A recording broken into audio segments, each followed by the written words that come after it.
been a hectic last couple of days. First of all, Watauga Skate Park. Been wanting to go there forever. I had a trick in mind, something I've been hoping to do, and the session was very hot, but great.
I know a lot of you probably saw the 360 flip 50-50 on my shorts video that I uploaded, but it's a trick that I've been thinking about doing for a very long time. I'm so glad it worked, and now I want to try more things on that hubba, but I had planned to vlog that day. I had just been too exhausted after the session. Like, you could only get one or two in the heat like this, but the thing that I learned the most during that session is that I absolutely need a haircut.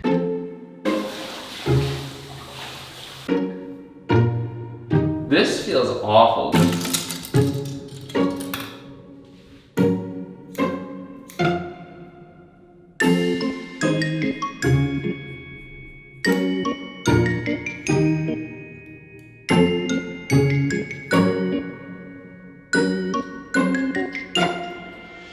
Is it too short? Well, I needed a haircut. I got the haircut. You can kind of see it now, but it's like in the shadow, so you can't really tell what's up. So I've been trying to get this ramp from Andy Schrock for a couple of days now, because to me, I've been excited about this idea of having like a skate park in my car with my two flat rails, and then his ramp. I thought it would be perfect. I can take it anywhere, skate, and finally this ramp showed up in the mail.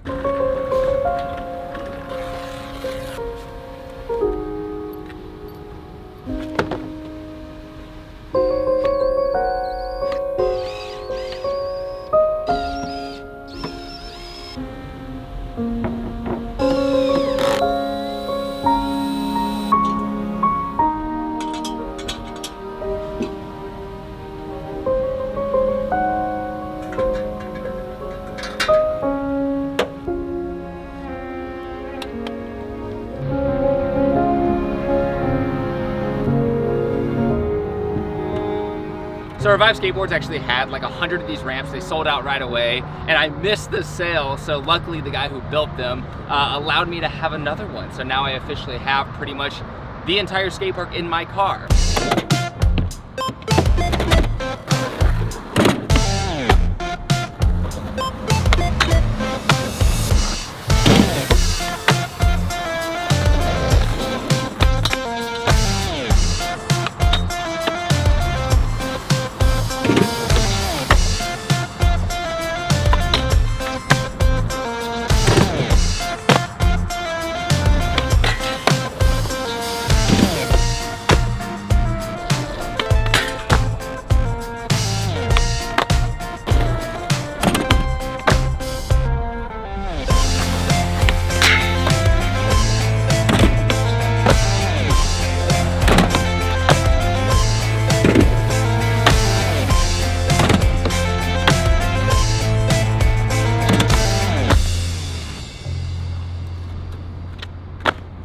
I'm gonna be frank, Sinatra. It is so difficult to skate when it is 85 degrees outside with a crazy humidity. I don't know why I always thought Texas was a dry heat. It's not. Humid as hell. So I can only last about as long as my camera can last. We usually, you know, tap out around the same time. It overheats, I overheat, and now I gotta rest for a minute or I will actually pass out, and if I do that in this heat, that would be terrible. As I was saying, the last couple of days have been crazy. This last week has just been like a tremendously I've been pumped. I've been really, really pumped recently, and I don't know how to like express that without just being like exploding, but I do get this excitement from, you know, once in a while. Sometimes I'm bummed for like a couple of weeks, and I feel like I'm finally kind of hitting my stride in Texas. I feel like people have been wanting to mess with me. I've been getting emails from really cool companies that I'm like, oh, cool. I mean, a lot of it turns out to be nothing, but like Apple hit me up, Prada hit me up, and I was like, wow. But I don't know, nothing might happen with those, but I'm still like, I'm getting these things and getting all these exciting things, and people out there have been reaching out to me like, hey, maybe we can work on this and this, and hey, I'm a guy who can do this, maybe you and I can work on something together. It's just been like this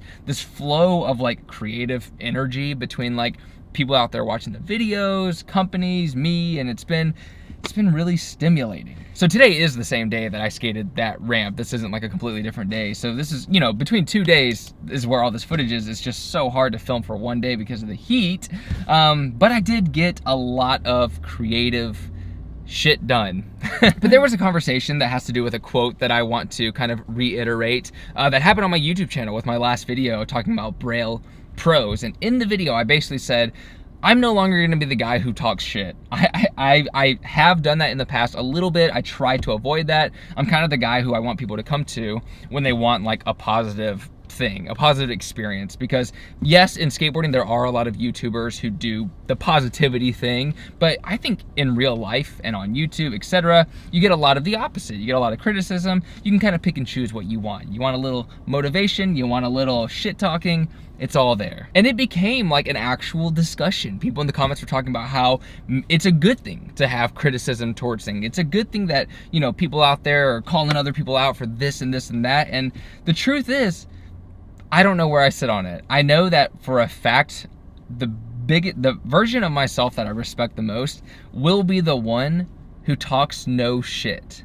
That is the version of myself that I at least want to be. If you have a different insight or input on what you think is a better version of a human, that's totally on you. That's personal preference, but that's how I feel for myself personally. And also when it comes to shit talking, especially on YouTube, etc., a lot of times it's people hating on industries that they don't actually partake in, but it's industries that they're interested in, right? It's kind of like a football fan who is like, you know, in the forums talking all the shit about football players, but someone who doesn't play football. And it always reminds me of the quote that I'm getting to, which is by Theodore Roosevelt, and it's "the man in the arena." It's a long quote. I'm not gonna read the whole thing, but here it is on the screen now. It's absolutely one that I kind of live by, and I feel like it's one that, you know, a lot of people probably don't agree with nowadays, but I was listening to Bob Iger's book, which is the guy who was the CEO of Disney, and before he went in to talk to the board members of Disney and pitch Marvel to them, he sat down and read this quote. Like, that's how big of a fan a lot of people are with it, like someone like him, and then especially someone like me. And I know you're out there probably being like, Bob Iger, who cares about that guy? I don't know, I kind of relate to him. He's the CEO of Disney. I wish I related to him more, but I kind of understand that. I'm not gonna read the whole thing, but here's the first part. I feel like you can kind of get where it's going right in the first sentence. It is not the critic who counts, not the man who points out how the strong man stumbles, or where the doer of deeds could have done them better.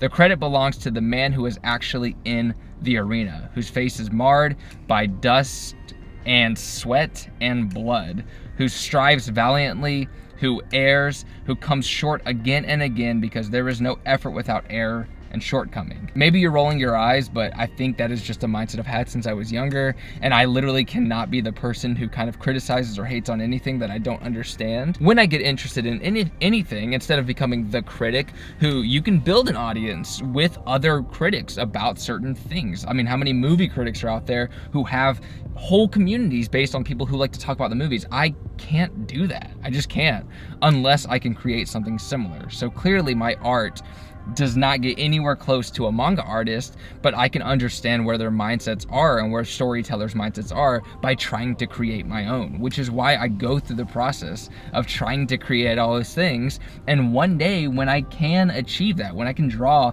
a super good manga or whatever, that is when I feel like I'm allowed to criticize. But that's just me. Let me know what you think. Do you live in that kind of mindset, or the kind of the more modern mindset of being like, well, I think critics actually have a bigger community than the people who do things, and that's interesting. So let me know. Anyways, that was a weird, let me know. Thanks for watching. I'll see you next time. This is what the vlogs are gonna look like. Hopefully I can get out there and get more sessions in a day once it gets a little cooler, but for now, it might take a couple of days just to get one video out. So every Tuesday, Thursday, and Saturday, I'm uploading to this channel. Every Monday, Wednesday, and Friday, I'm uploading to my second channel. So literally, we have a new video coming out 6 days a week now. It's wild, and that's been my game plan for a while, to figure out a formula that I won't die trying to do, and I'm glad people are excited about it. So that's gonna be my formula for a while. I'm gonna try it, and hopefully it goes well, and hopefully you have a good time, and hopefully my new ventures and things I'm excited about and things that I'm trying to build will also just be entertaining for you. That's the goal. I always want to just build entertaining stuff. I think it's fun, and I like the feedback and the reception and the people out there who get to have a better time involving themselves with me in any way. Anyways, take care, progress daily, and keep killing it.